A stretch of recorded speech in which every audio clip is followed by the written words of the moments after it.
Class 6 विज्ञान पदार्थों का पृथक्करण। क्या पढ़ेंगे। पहला पॉइंट है मिश्रण एवं मिश्रण के प्रकार। दूसरा पॉइंट है पदार्थों के पृथक्करण की आवश्यकता। तीसरा पॉइंट है मिश्रण के अवयवी पदार्थों को पृथक करने की विधियां। आपने अपनी माँ को चावल या दाल बीनते देखा होगा। चावल में छोटे छोटे कंकड़ियाँ अन्य अनाजों के दाने मिले रहते हैं। कंकड़ों को बीनकर अलग किया जाता है और चावल की अशुद्धियाँ दूर की जाती हैं। आपकी माँ ने चावल में से कंकड़ों को बीनकर अलग कर दिया। इसी प्रकार यदि मटर, चना और गेहूँ मिलाकर आपको दे दिया जाए और प्रत्येक को अलग अलग करने को कहा जाए तो आप पहचान करके हाथ से बीनकर मटर, चना तथा गेहूं के दानों को अलग अलग कर देंगे। जानते हैं आपने क्या किया? आपने मटर, चना तथा गेहूं के मिश्रण में से प्रत्येक को अलग अलग कर दिया। इसी तरह कई प्रकार के पदार्थों के मिश्रण में से प्रत्येक पदार्थ को अलग अलग करना ही पृथक्करण कहलाता है। अब हम देखते हैं मिश्रण एवं मिश्रण के प्रकार। मिश्रण क्या होता है? आइए मिश्रण के बारे में चर्चा करें। इकाई 2 में हमने पढ़ा है कि 2 या 2 से अधिक पदार्थों को मिलाने से मिश्रण प्राप्त होता है। मिश्रण में मिले विभिन्न पदार्थों को मिश्रण के अवयव या घटक कहते हैं। कुछ मिश्रण में इन अवयवों को आसानी से देखा जा सकता है, किंतु कुछ मिश्रण में इनको अलग अलग देखना संभव नहीं होता है। इस पे कुछ हम क्रियाकलाप कर लेते हैं।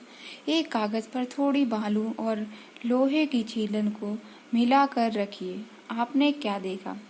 बालू और लोहे की छीलन अलग अलग दिखाई देती है। ऐसे मिश्रण जिसमें उनके अवयवी पदार्थों को सामान्यतः अलग अलग देखा जा सकता है विषमांगी मिश्रण कहलाते हैं। इस प्रकार के मिश्रण में सभी घटक समान रूप से वितरित नहीं होते, अतः ऐसे मिश्रण को 2 नमूनों से भिन्न हो सकते। दूसरा क्रियाकलाप यानी प्रैक्टिकल हम देखते हैं। एक गिलास लें, उसके आधे भाग तक पानी भरें, इसमें थोड़ी मात्रा में चीनी घोलें। क्या इस मिश्रण में चीनी और पानी को अलग अलग देखा जा सकता है? ऐसे मिश्रण जिनमें 2 या 2 से अधिक अवयव उपस्थित रहते हैं किंतु उन्हें अलग अलग देखा नहीं जा सकता है समांगी मिश्रण कहलाते हैं। ऐसे मिश्रण के कोई 2 नमूने एक से होते हैं। मिश्रण के सामान्य गुण। मिश्रण में घटक यानी अवयव किसी भी अनुपात में मिले होते हैं। जैसे कि हम बोलते हैं कि चीनी और पानी का घोल, ये तो है नहीं कि दोनों बराबर के ही मात्रा में रखे जाते हैं। चीनी की मात्रा कम होती और पानी का मात्रा ज़्यादा होती है। इसे हम मिश्रण कहते हैं। दोनों एक जैसे ही मिल जाती हैं, उसे हम समांगी मिश्रण कहते हैं। दूसरा पॉइंट होता है घटकों के अपने गुण विद्यमान रहते हैं। तीसरा पॉइंट है प्रत्येक घटक को पृथक किया जा सकता है। मिश्रण से उनके अवयवों को पृथक करने की प्रक्रिया को पृथक्करण कहते हैं। पदार्थों के पृथक्करण की आवश्यकता क्यों है? किसी पदार्थ का उपयोग करने से पहले उसमें मिश्रित हानिकारक तथा अनुपयोगी पदार्थों को पृथक करने की आवश्यकता होती है। कभी कभी हम उपयोगी पदार्थों को भी पृथक करते हैं जिनकी हमें अलग से आवश्यकता होती है। अब पॉइंट हम देखते हैं अगला, अनावश्यक अवयवों को पृथक करने में। जब बाजार से गेहूं खरीदा जाता है तब उसमें कुछ अनावश्यक अवयव जैसे कंकड़, भूसा तथा मिट्टी आदि मिले होते हैं। गेहूं पिसवाने के पहले इन अनावश्यक पदार्थों को पृथक करना अत्यंत आवश्यक होता है। यदि इनको अलग नहीं किया जाए तो क्या होगा? इसी प्रकार पानी की आपूर्ति करने के पहले उसमें मिले अवांछनीय अवयवों को भी पृथक करने के बाद स्वच्छ पानी प्रयोग में लाया जाता है। अब अगले पॉइंट है लाभदायक अवयवों को प्राप्त करने में। कभी कभी हम उपयोगी पदार्थों को भी पृथक करते हैं जिनकी हमें अलग से उपयोग करने की आवश्यकता होती है। साधारण नमक हमारे लिए बहुत उपयोगी है। ये समुद्री जल को वाष्पित करके प्राप्त किया जाता है। पृथक पृथ्वी में अधिक गहराई में पाए जाने वाला कच्चा तेल भी अनेक उपयोगी अवयवों का मिश्रण है। इसके पृथक्करण से अन्य पदार्थ जैसे पेट्रोल, मिट्टी का तेल तथा डीजल आदि प्राप्त किए जाते हैं। इन सभी का उपयोग हम दैनिक जीवन में करते हैं। अब देखते हैं हम शुद्ध पदार्थों को प्राप्त करने में। प्रयोगशालाओं में अनेक पदार्थों की अशुद्धियों को पृथक करके शुद्ध पदार्थ प्राप्त किए जाते हैं, जिनका उपयोग दवा बनाने एवं अन्य कार्यों में किया जाता है। जल स्तरों से प्राप्त अशुद्ध जल को अशुद्धियों को दूर कर उन्हें पीने योग्य बनाया जाता है।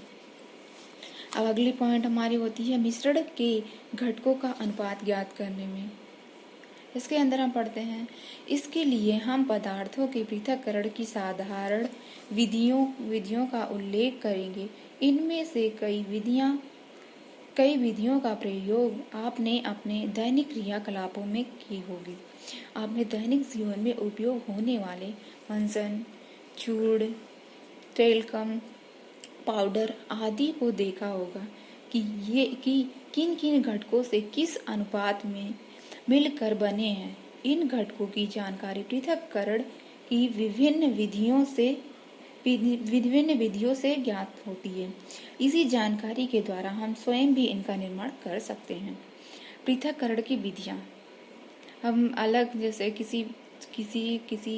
किसी अवयव को अलग करने का हम विधियां कैसे जाने, यानी पृथक करने की विधियां कौन कौन सी हैं।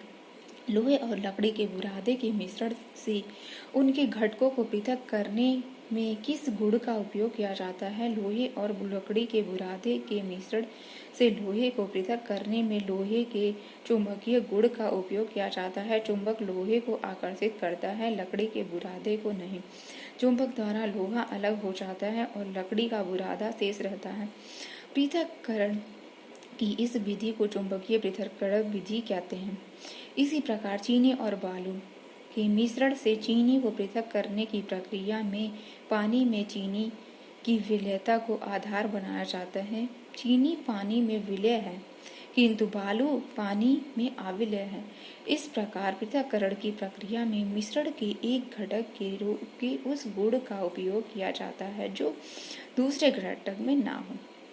आपने जाना है कि किसी मिश्रण के घटकों को एक दूसरे से पृथक करने के लिए एक घटक के उन गुणों को जानना आवश्यक होता है जो दूसरे घटक के गुण से भिन्न हो।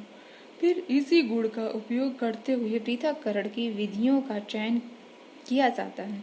मिश्रण से उनके अवयवों को पृथक करने के लिए विलयता, चुंबक के प्रति आकर्षण, उनके भार, घनत्व, आकृति, आकार, रंग आदि को आधार मानकर निम्नलिखित विधियों का प्रयोग किया जाता है।